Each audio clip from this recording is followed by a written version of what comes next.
strong.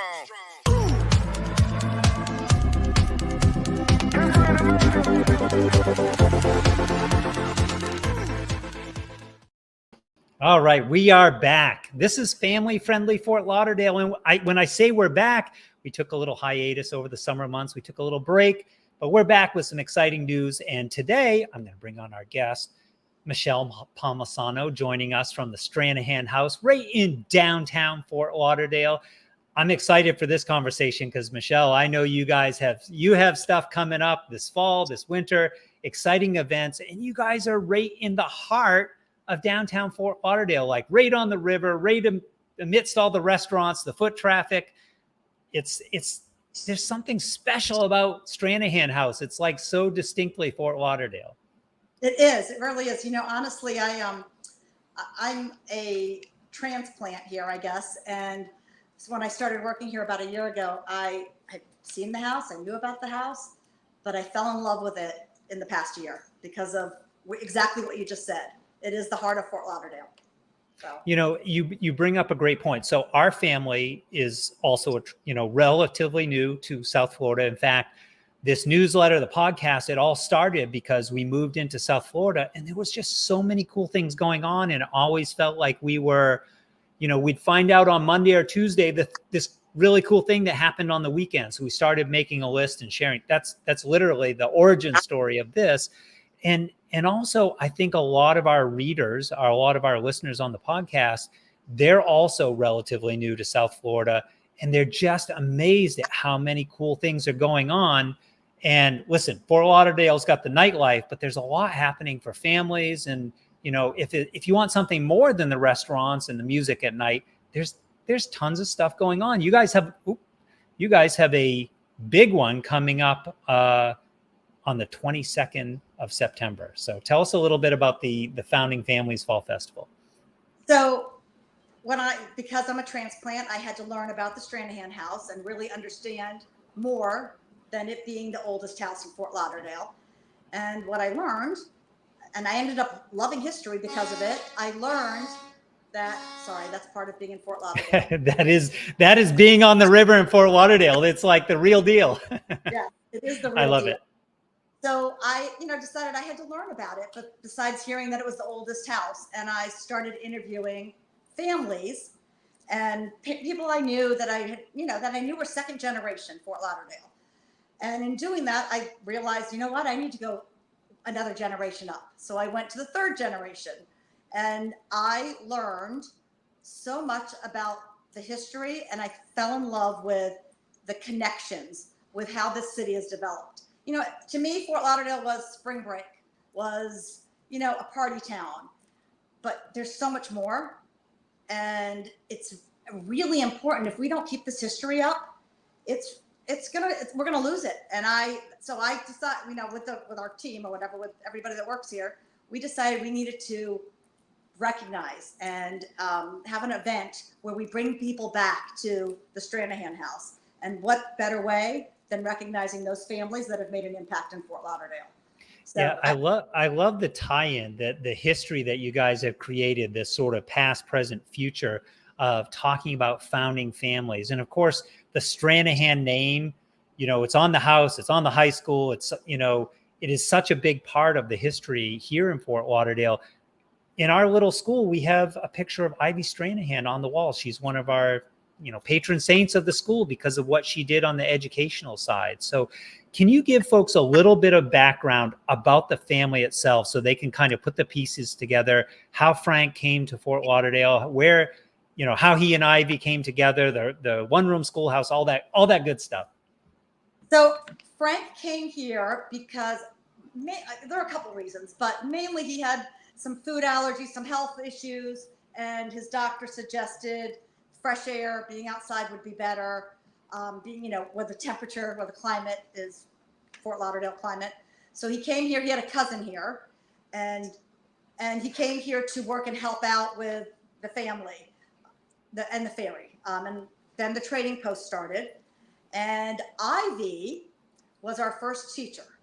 So Ivy was here because Ed King was here, and he had, 3 or 4 kids, I can't remember, but he had enough kids to almost make a classroom.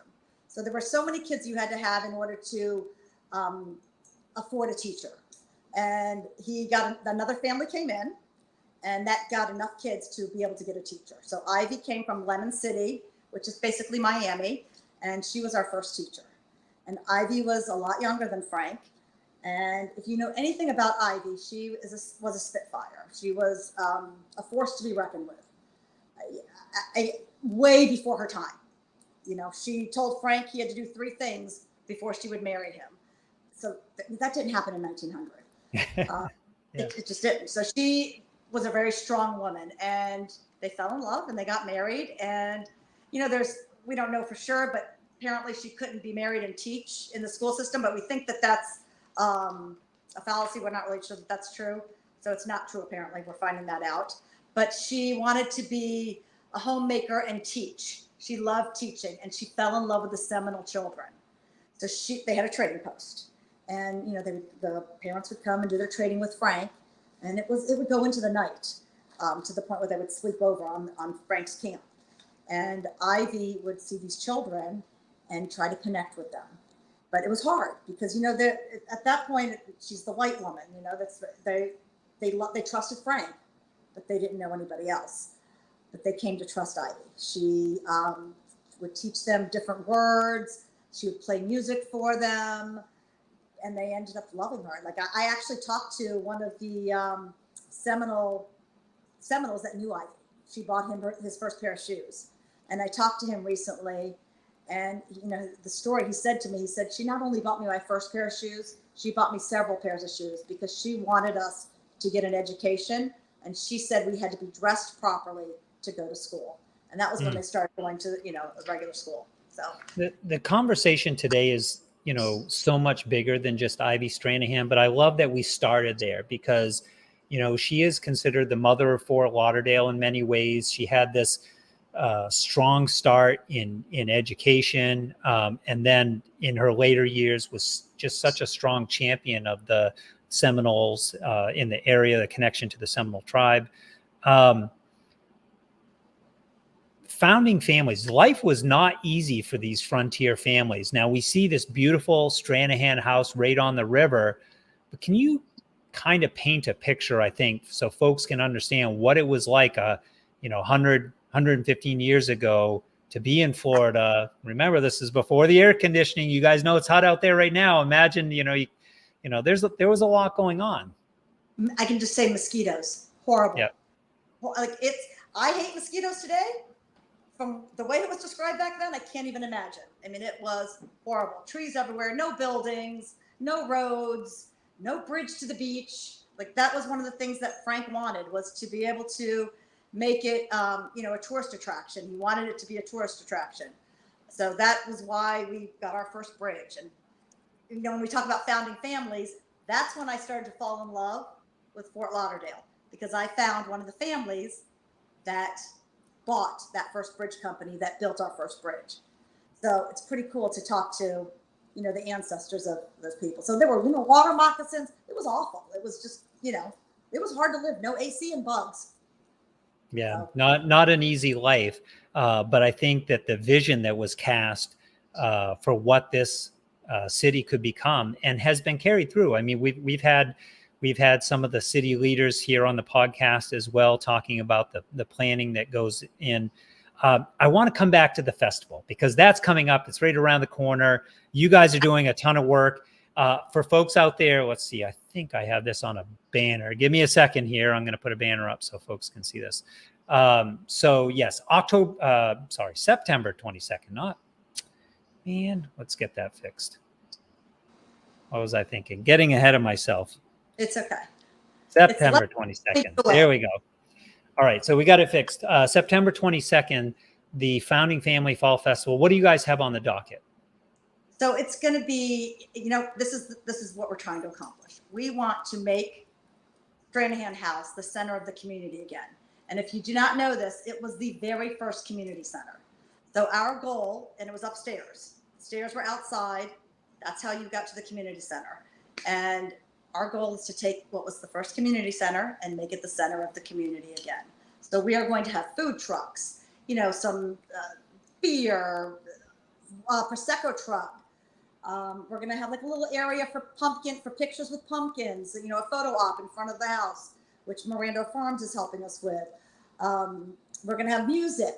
And then the main thing is, and it's going to be in the very beginning because it's going to be hard to gather everybody, you know, because there's going to be games in the Laura Ward Park area.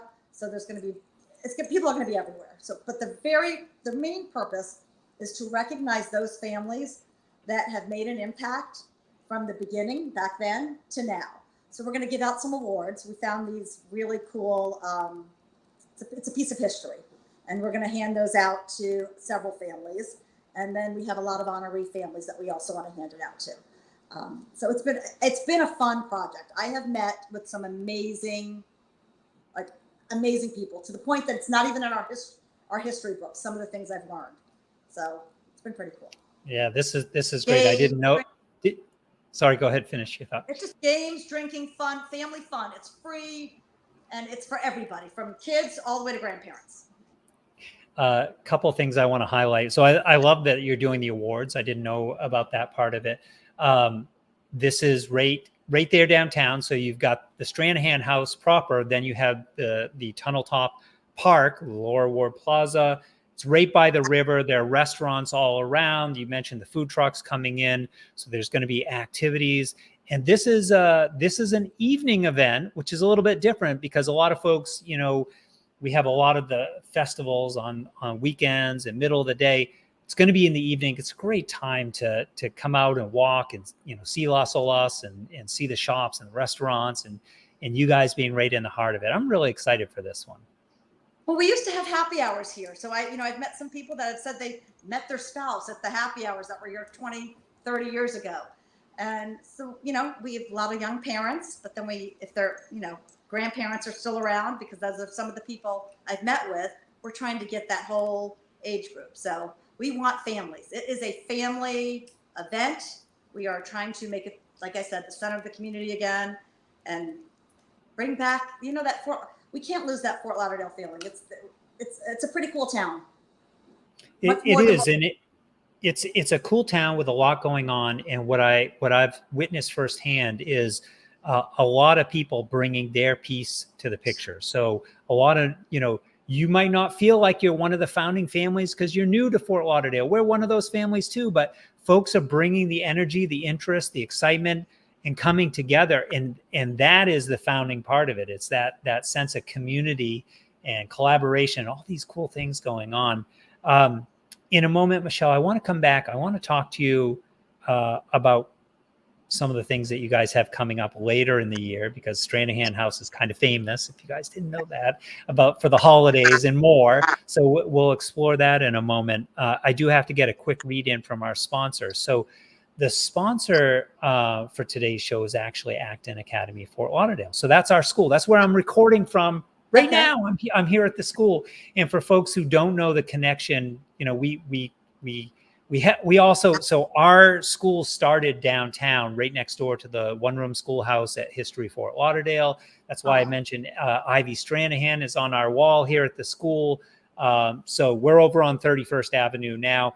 We're actually going to be participating in the festival on the 22nd. We're coming in with our table. When we do community events, we create thumb buddies, which is a thumbprint. You put your thumbprint on paper, and then you turn that thumbprint into a little creature of many different sorts. Sometimes they're fish or turtles or monsters or aliens or whatever people want, but they create each child who participates, child of any age who participates, creates their artwork. It's unique, of course, because it's their thumbprint. And then we print that on a piece of paper and we create a badge out of it. So not only do you get to walk away with your thumb buddy, but you get to wear it proudly because you can put it on your shirt, your backpack, whatever you want. This has just been a fun activity that we've been doing as we do the community events. So we're excited to bring this as part of the fall festival. So my son is 23 and I still have his thumb. That's awesome. Yes. It is 100% unique artwork. You can't get rid of it once you create one of these. And it's a fun activity to not only make it, but to have something afterwards. Michelle, I want to come back. So big event coming up on September 22nd. Share with us kind of project into the year of some of the other big events that you guys do that folks need to have on their radar and plan for going forward. So the things that I have heard about for the 28 years I've lived in Fort Lauderdale that we are bringing back, and they're amazing, so you cannot miss them. Victorian Christmas. It's awesome. The house is beautiful, the way they decorate it. So it feels like Christmas. Cookies with Santa. It's great for the kids. You know, it's a great opportunity. You take your picture with Santa Claus, and it's right on the river. Craft fair, we've been doing that again. The history happy hour, those are awesome. Especially, you know, education is history. They go hand in hand. So we're just trying to educate and get everybody understanding why we're here. We'd just love you to visit our website and see all the different events that we have so that we can get more, you know, we want everybody back on property. And because of the construction, we had a little break, and we want to bring everyone back. We also are going to do yoga on the river. That's been, you know, we're renting the riverfront. We do different events on the river. So if you have, you know, prom pictures, if you have an event where you want to, an engagement a proposal or engagement pictures, you can rent the riverfront and take pictures there, and you can rent it for an hour. So there's so many opportunities. There's been a lot of like pre-wedding parties, things like that. Yeah, you guys really are the centerpiece, right in the middle of all the action. And thanks for sharing the other events that are coming up, because I think you're right. You know, it's an opportunity to get out and have fun while also getting a little sense of history at the same time. Michelle, I have one last question for you. This one's a little bit of a projection. You might have to guess at it, but you've been interviewing and talking to families. So I think if anybody might have a perspective on this, what do you think, you know, if I were to share my time traveling machine with the world, and we went back and we picked up Frank and Ivy and we brought them to the event on the 22nd, and they could see their legacy played out with this Founding Family Fall Festival, what do you think some of the thoughts? Obviously, it would be overwhelming, the technology and everything else, but what do you think their impression would be of modern Fort Lauderdale that has also integrated with their home right in the middle of all these high rises downtown and everything else? What do you think would be going on in their head? They would be so happy that their legacy has lived on. That would be the main thing. Ivy, she had such a strong feeling with making the community working together and making everyone helping each other. And I think that is what she would love. She would love the fact that Las Olas, that there are 3 businesses on Las Olas that are still here, you know, from the beginning, and that they support each other. Just really supporting each other, and the fact that it has thrived and grown to what they wanted. They wanted it to be a tourist attraction, and it has far surpassed what they envisioned. Yeah, it really has. It's become so much more. Michelle, thank you so much for taking the time to chat with us a little bit. We're excited for the event coming up. I hope other folks out there will get out and enjoy it as well. Again, it's 5 to 8 p.m. So it's a nighttime event. It's going to be a little bit cooler because of that. And listen, to walk in the evening down by the river on the river walk on Las Olas it's one of the reasons we're here in Fort Lauderdale. It's one of the things that we so much enjoy. Maybe we can entice you to come back around the holidays to talk a little bit more about the Victorian Christmas. That might be a fun conversation to have as well. But thank you for taking the time. We really appreciate you. I appreciate you doing this. Thank you. We thank Memorial Healthcare, and we're looking forward to our event, September 22nd. Yeah, it's important to get the sponsors in there, because folks, you know, all these great events that are happening in your community, without the sponsorships, a lot of times it wouldn't be possible. There's folks hard at work to make this work, but the volunteers and the sponsors both power it from behind. So thanks, everyone. We'll see you in our next episode of Family Friendly Fort Lauderdale. Be strong. Be